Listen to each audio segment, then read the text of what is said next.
Subscribe करें Avadhnama news.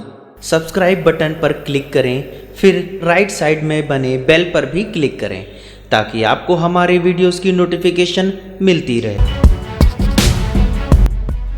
पंख उड़ान संस्था के द्वारा कोरोना वायरस के बारे में जागरूक किया गया और लोगों से घरों में रहने की अपील की गई। उन्हें यह भी बताया गया कि टाइम टाइम से हाथों को साबुन से धोएं, लोगों से दूरी बनाकर रखें। और पंख उड़ान संस्था के अध्यक्ष अंशु बग्गा ने बताया कि पुलिस प्रशासन हम सबकी सुरक्षा के लिए स्वयं की सुरक्षा को दांव पर लगाकर हम सबकी सुरक्षा कर रहे हैं। इसी कारणवश आज पंख संस्था द्वारा पुलिसकर्मियों व पत्रकारों के सम्मान में उन पर टांडा नगर वासियों ने अपने घर की छतों से पुष्प वर्षा कर उनका उत्साह बढ़ाया व शॉल पहनाकर सम्मानित किया गया। नगर क्षेत्र के अजय डीजे को भी निरंतर सेवा करते रहने के लिए सम्मानित किया गया। पंख संस्था के अंशु बग्गा द्वारा अपील की गई कि स्वयं घरों में रहकर सुरक्षित रहें और दूसरों को भी सुरक्षित रखें।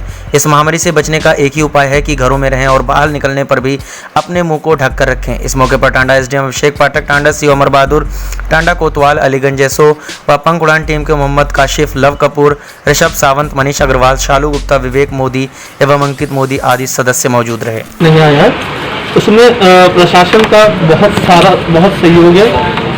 कोतवाल टांडा, एसडीएम साहब टांडा, सीओ साहब टांडा के अथक प्रयासों से अभी तक हम लोग कोरोना से बचे हुए हैं, इस महामारी से बचे हुए हैं। पूरा विश्व इस महामारी से परेशान है, जहां अम्बेडकर नगर भी इस महामारी से अभी अछूता। मैं इसी में धन्यवाद की एक कड़ी थी जिसमें हम लोगों ने प्रशासन को धन्यवाद दिया है पुष्प वर्षा करा के। और श्रीमान कोतवाल साहब ने अपने संगीत द्वारा टांडा को रंगमय कर दिया। मैं सभी का धन्यवाद देता हूँ। इसमें बहुत सारा श्रेय हमारे मीडिया बंधु का भी है। मैं उन्हें भी मीडिया से आभार देता हूँ जो समय समय पर हमको सारी रिपोर्ट देते रहे, हमको अवगत कराते रहे और जो संक्रमण से बचने के लिए कुछ उपयोगी चीज़ें हैं मीडिया द्वारा हमको मिलती रही घर बैठे हुए। मैं सबका धन्यवाद करता हूँ और ऐसे ही जिन्होंने सहयोग किया है प्रत्यक्ष या अप्रत्यक्ष रूप में सबका धन्यवाद।